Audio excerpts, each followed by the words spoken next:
रामायण और महाभारत जैसे ग्रंथों में कई ऐसी कहानियां हैं जिनसे आज तक हम अवगत नहीं हैं।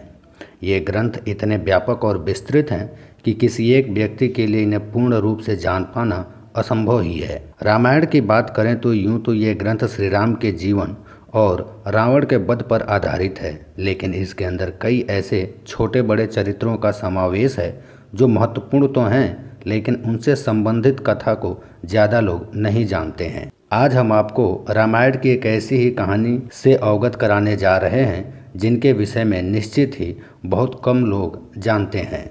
यह कहानी तब की है जब रावण का वध और वनवास की अवधि पूरी करके श्री राम अपनी पत्नी सीता और भाई लक्ष्मण के साथ वापस अयोध्या लौट आए थे। श्री राम अपने परिवार के साथ सभा में विराजमान होने की तैयारी कर ही रहे थे कि अचानक विभीषण अपनी पत्नी और मंत्रियों के साथ दौड़े दौड़े श्री राम के पास पहुँचे और उनसे मदद की गुहार लगाने लगे। जब भगवान राम ने उनसे इस परेशानी का कारण पूछा तो विभीषण ने बताया कि कुंभकर्ण का एक पुत्र है मूलकासुर, जिसका जन्म मूल नक्षत्र में हुआ था। इस कारण कुंभकर्ण उसे जंगल में छोड़कर आ गया था, जहां मधुमक्खियों ने उसका पालन पोषण किया था।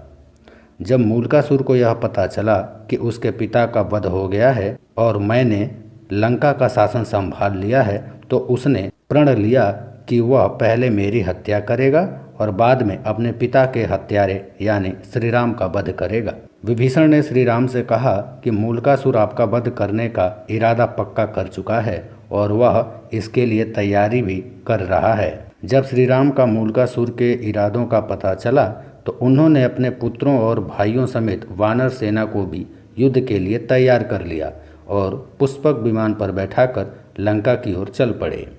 जब मूलकासुर को श्री राम और उनकी सेना के आने की बात पता चली तो वो पहले ही युद्ध के इरादे से लंका के बाहर पहुंच गया था। दोनों ओर की सेनाओं में करीब 7 दिनों तक भयंकर युद्ध चलता रहा, लेकिन कोई परिणाम नजर नहीं आया।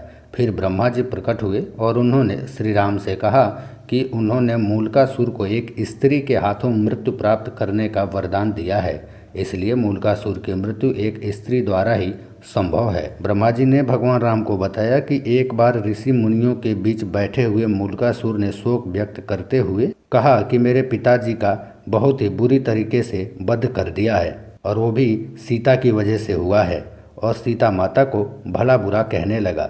इस पर एक ऋषि ने क्रुद्ध होकर कहा कि जिस सीता को तू चंडी कह रहा है उसी के हाथ से तेरा अंत निश्चित है।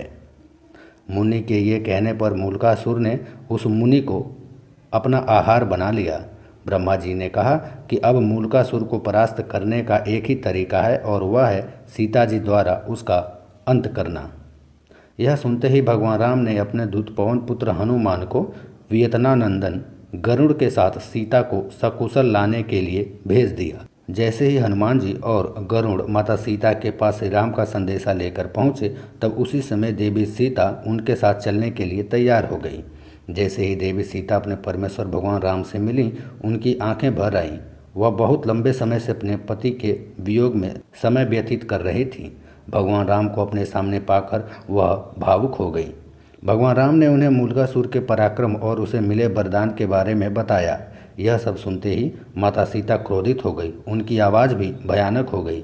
सीता की देह से चंडी रूपी छाया निकलकर मूलकासुर का वध करने के लिए आगे बढ़ने लगी। छाया को अपने पास आते देखकर मूलकासुर ने उन्हें कहा कि जा, भाग जा यहाँ से, मैं स्त्रियों पर अपना पराक्रम नहीं दिखाता। इस पर चंडी छाया ने मूलकासुर से कहा कि मैं तेरी मृत्यु चंडी हूँ, तूने ब्राह्मणों का वध किया है, अब मैं तेरा वध करके उनका ऋण चुकाऊंगी। इतना कहकर सीता के रूप में मूलकासुर की मृत्यु चंडी ने उस पर 5 बाण चलाए। दोनों ओर से बाणों की बौछार होने लगी। अंत में छाया ने चंडिकास्त्र चलाकर मूलकासुर का सिर उड़ा दिया। वह सीधा लंका के दरवाजे पर जा गिरा।